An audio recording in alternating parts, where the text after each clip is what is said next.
LGBTQIA+. Sino nga ba sila? Ano nga ba ang LGBTQIA+ na acronym?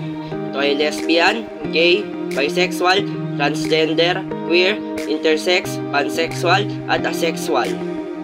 Marami na sa atin ngayon ang kanilang sexualidad ay LGBTQIA+.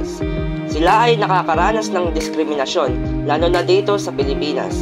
Maging sa eskwelahan, humahantong sila sa bullying at pananakit. Sila ay hindi binibigyan ng kalayaan na gawin ang kanilang gusto. Sila ay kinadidirian.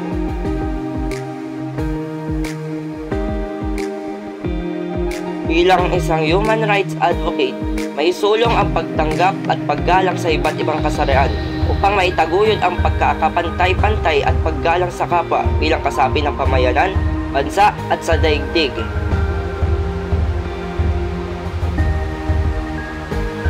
Una, ang pagsuporta sa mga kampanyang nagsusulong ng pagkakapantay-pantay para sa lahat. Sa ganitong paraan, magiging mas maunlad ang lipunan natin bilang isang komunidad na nagtataguyod ng pantay-pantay na kamarapatan at dignidad para sa lahat.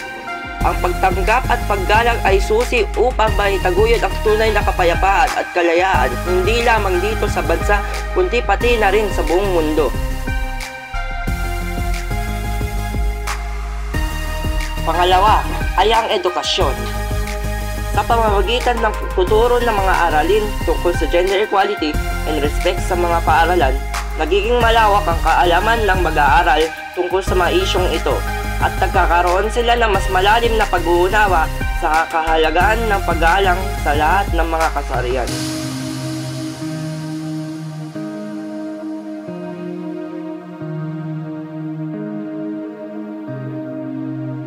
At ang panghuli, ang pinakamahalagang akbang ay himukin na tanggapin ng isang pamilya ang kanilang miyembro sa isang LGBTQIA+.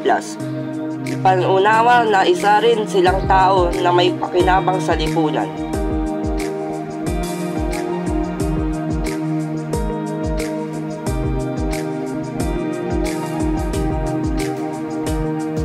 Tayo ay nilikha ng Diyos na pantay-pantay sa kanyang paningin.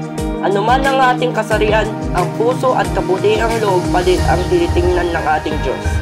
Kaya ating tutukan ang laban sa pagdiskrimina sa ating mga kababayang LGBTQIA+. Maraming salamat po.